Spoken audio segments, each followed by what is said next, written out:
আসসালামু আলাইকুম everyone, welcome to my new blog. আজকে আমরা বিশাল একটা জার্নি করতে যাচ্ছি। তো গাড়ি হিসেবে আছে আমাদের সাথে FZS ভার্সন 2। FZ ভার্সন 2 নিয়ে নতুন করে কিছু বলার নেই, এটা আপনারা সবাই জানেন। গাড়িটা কেমন, সার্ভিস কেমন, পারফরমেন্স কেমন, এভরিথিং জানেন। তো আজকে আমার জার্নিটা হচ্ছে বগুড়া থেকে গাইবান্ধা, গাইবান্ধা থেকে রংপুর। তো বিশাল একটা জার্নি। তো শুরু করছি, দেখা যাক ইনশাল্লাহ কতদূর যাওয়া যায়। এত বড় একটা জার্নি করতেছি, বাইককে তো খেতে দিতে হবে, তাই না? তো তেল তো নিতেই হবে। আর যে পরিস্থিতি, যে তেলের দাম বলাই বাহুল্য, কি আর বলবো, নিতে তো হবেই, যেতে তো হবেই। তো সাথে থাকুন, দেখতে থাকুন বেস্ট অফ দ্য বাইকার। তেলের পাম্প থেকে তেল নেওয়া হলো, এখন যাত্রা শুরু করলাম। আর হাতের ডান পাশে আমাদের মমাইন হোটেলের রাস্তা, এদিক দিয়ে যায়। তো ইনশাল্লাহ মমাইনের ভিতর ঢুকে একদিন আপনাদেরকে দেখাবো মমাইনের পরিবেশটা কেমন, মমাইনের ভিতরের সৌন্দর্য কেমন। তো আসলে আমরা রাস্তার এপাশে ওপাশে যেগুলো বিল্ডিংগুলো দেখতেছি, এগুলো মূলত আসলে টিএমএসএসদের, তো ওদেরই তৈরি করা বিল্ডিং।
পর্যন্ত রাস্তার এমন অবস্থা, কি যে বলবো আপনাদের।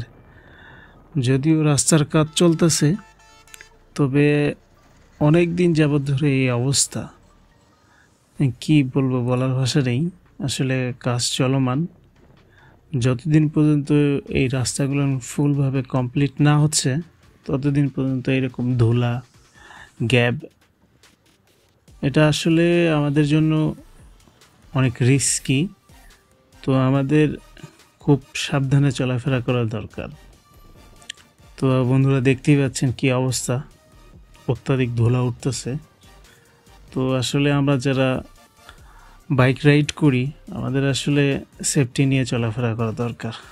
যেহেতু অন্যান্য প্রাইভেট কারের ক্ষেত্রে দেখা যায় যে সামনে থেকে গ্লাস দিয়ে প্রোটেক্টেবল, তো আমাদের আসলে বাইকের ক্ষেত্রে তা হয় না। আমাদের ওগুলো ধুলোবালুর মধ্য দিয়েই পার হইতে হয়। এই জন্য আমাদের আসলে ভালো মানের হেলমেট, সেফগার্ড ইত্যাদি ব্যবহার করতে হয়। ইনশাল্লাহ আমাদের এরকম ধুলাবালু থেকে অনেকটা সেফ পাবো।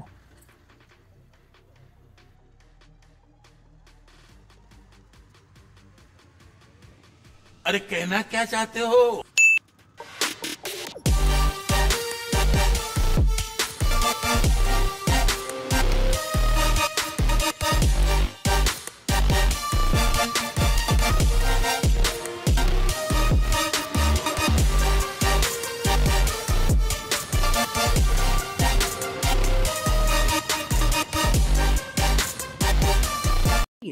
बहुत तेज हो रहा है।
এই জায়গাটার নাম হচ্ছে মোকামতলা সিএনজি স্ট্যান্ড। এখান থেকে আসলে বিভিন্ন জায়গায় যাওয়া যায়। আমাদের বগুড়া, ওদিকে আরও গোবিন্দগঞ্জ আছে, এদিকে শিবগঞ্জ আছে।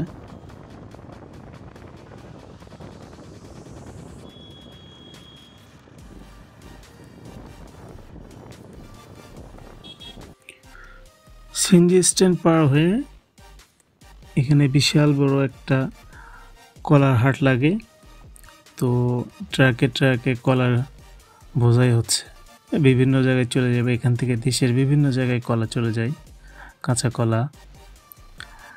তো কতটুক দেখা যাচ্ছে বলতে পারতেছি না, আমাদের গাড়ির গতিটা একটু বেশি, এই জন্য হয়তো ভালোভাবে বোঝা যাচ্ছে না। তো যতটুক দেখানো সম্ভব হলো দেখালাম। তো আমাদের এই মোকামতলার পরে বিশাল বড় একটা কলার হাট লাগে। এখান থেকে আমাদের দেশের বিভিন্ন জায়গায় কলা চলে যায়, যেগুলো কলা আমরা বাজার থেকে কিনে খাই।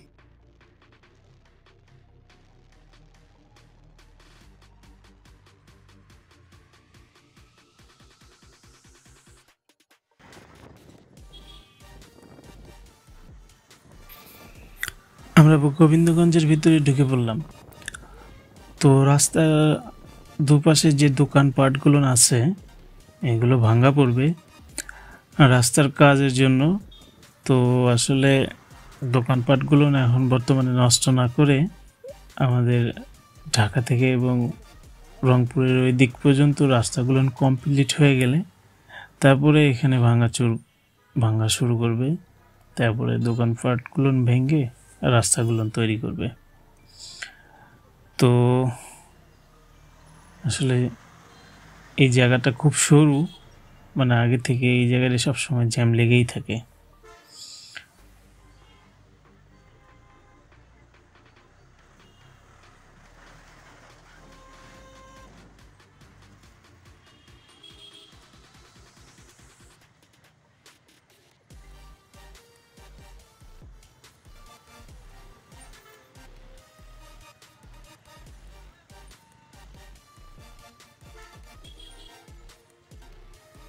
এখান থেকে সোজা চলে গেছে রংপুরের দিকে, আর বাসের জন্য দেখাইতে পারলাম না, বাঁয়ে চলে গেছে দিনাজপুরের দিকে। বাসটা বেজে গেছে।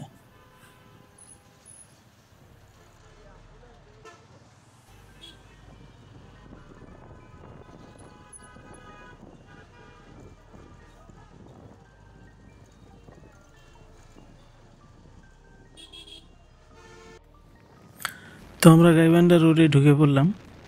তো সাথেই থাকুন, দেখতেই থাকুন, আশা করি ভালো লাগবে। ভালো লাগলে অবশ্যই লাইক কমেন্ট শেয়ার করবেন। আর আপনার একটা লাইক কমেন্ট শেয়ার আমার নতুন নতুন কন্টেন্ট তৈরি করার অনুপ্রেরণা। তো আপনারা যদিও আমাকে সাপোর্ট করেন, ইনশাল্লাহ আরও সুন্দর সুন্দর কন্টেন্ট নিয়ে আসার চেষ্টা করবো ইনশাল্লাহ।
তো ফাইনালি আমরা গাইবান্ধা শহরে ঢুকে পড়লাম।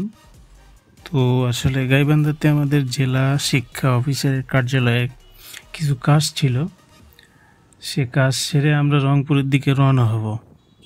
কিন্তু ভিডিওটি বড় হবে, এই জন্য রংপুরের ব্লগটা পরে আপলোড করব ইনশাল্লাহ আপনাদের জন্য। ভিডিওটা বড় হওয়ার কারণে এই জন্য রংপুরের বাকি অংশটা ইনশাল্লাহ নেক্সট পার্টে আপলোড দেওয়া হবে। ইনশাল্লাহ সাথেই থাকুন। Best of the biker. ধন্যবাদ সবাইকে।